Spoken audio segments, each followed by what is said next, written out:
Sabe quando você tem 1000 abas abertas no navegador, tá rodando um programa pesado, ouvindo música, e o computador simplesmente aguenta o tranco? Como é que ele faz isso com uma quantidade limitada de memória RAM?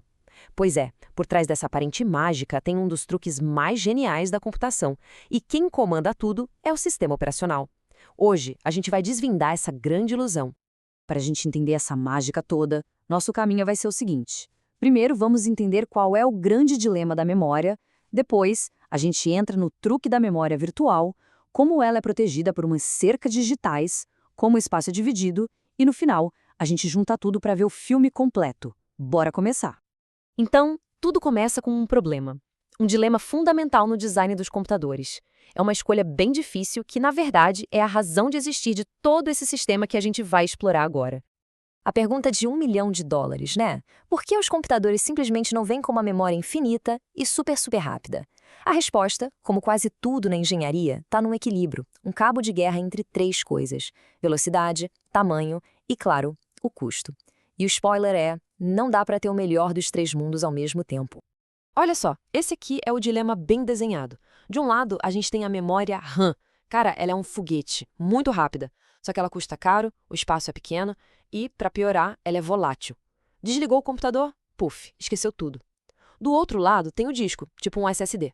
É bem mais barato, tem espaço de sobra, guarda tudo mesmo desligado, mas, perto da RAM, ele é uma tartaruga. O grande desafio da computação é esse: como ter a velocidade da RAM com o espaço do disco, como juntar o melhor desses dois mundos. E a solução para esse impasse é um conceito chamado hierarquia de memória. Pensa numa pirâmide, tá? Lá no topo, bem pertinho do processador, ficam as memórias minúsculas, mas absurdamente rápidas e caras. E lá na base da pirâmide, as memórias gigantes, mais baratas e, claro, bem mais lentas. A grande sacada é manter os dados que o processador está usando agora lá no topo, bem acessíveis. Assim, o sistema consegue um máximo de desempenho sem que o computador custe uma fortuna. Beleza, já entendemos o problema. Agora, vamos para a solução. E que solução? É aqui que os sistemas operacionais mostram toda a sua genialidade. É a hora da mágica. E o nome dessa mágica é memória virtual. O que ela faz é genial. O sistema operacional basicamente engana cada programa que está rodando, ele cria uma ilusão de que cada um deles tem um espaço de memória gigantesco, contínuo e só para ele. Um espaço que, na maioria das vezes, é muito, mas muito maior do que a memória RAM que o computador tem de verdade. E essa ilusão tem duas missões principais. Dois trabalhos incríveis.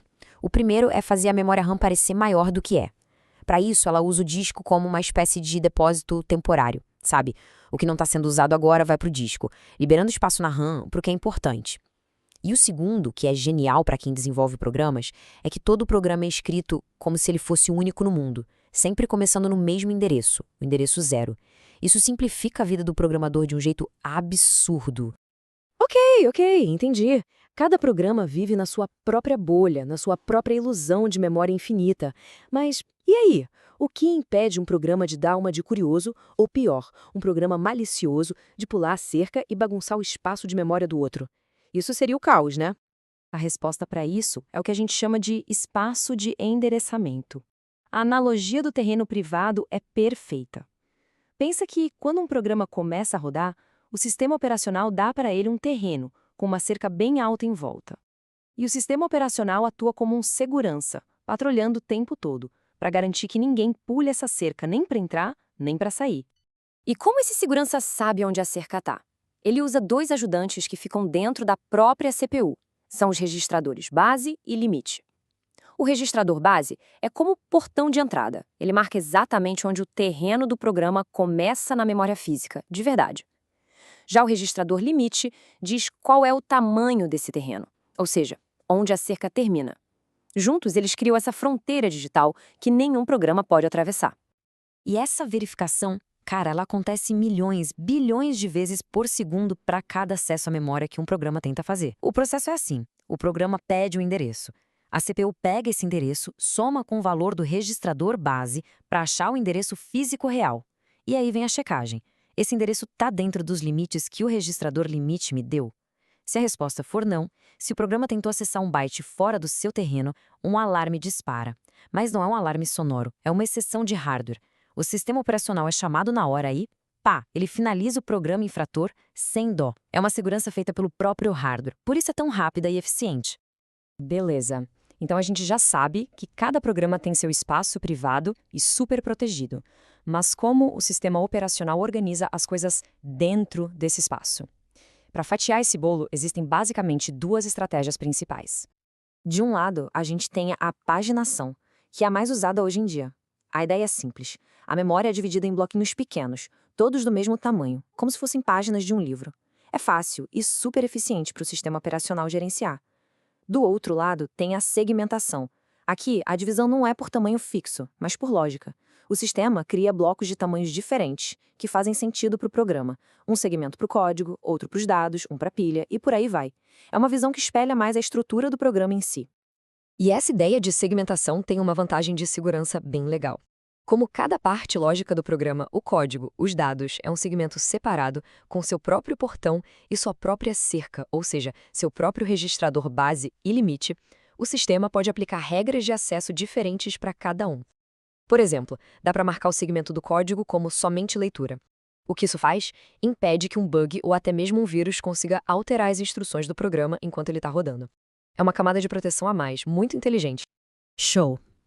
Já passamos pelo dilema, pela ilusão da memória virtual, pela proteção com as cercas digitais e pelas formas de organizar o espaço. Agora chegou a hora de juntar todas essas peças do quebra-cabeça. Vamos seguir a jornada completa de uma única requisição de memória, do comecinho ao fim. E a peça central que conecta o mundo da ilusão, o mundo virtual, com o mundo físico da memória RAM é a tabela de páginas. Cada programa tem a sua própria tabela. Pensa nela como o índice de um livro gigante. O programa diz, quero a página 250. A tabela de páginas olha lá no índice e responde, a página 250 está no endereço físico 87.342 da memória RAM. Então vamos lá, a jornada completa. Primeiro, a CPU precisa de um dado e gera um endereço virtual. Esse endereço tem duas partes, o número da página e um deslocamento dentro dela.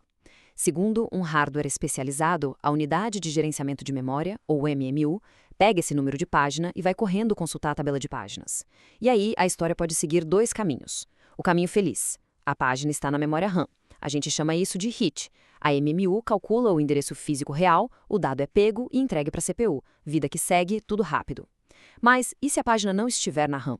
Aí acontece o que a gente chama de page fault, é um miss. Nesse momento, o hardware para tudo e grita, sistema operacional, socorro. O SO entra em ação, encontra a página que está faltando lá no disco, copia ela para um espacinho livre na memória RAM, atualiza a tabela de páginas com a nova localização e finalmente fala para a instrução original, pode tentar de novo.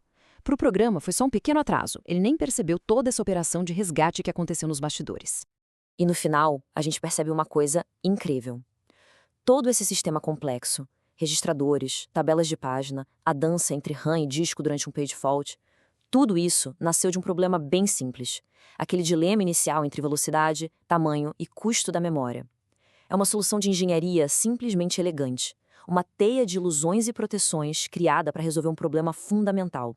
Isso leva a gente a pensar, né? Se o sistema operacional é capaz de criar uma ilusão tão poderosa e tão convincente com a memória, que outras mágicas invisíveis, que outras camadas de abstração tão geniais quanto essa, estão acontecendo agora, nesse exato segundo, dentro dos nossos aparelhos, só para a gente poder clicar num ícone e ver tudo funcionar.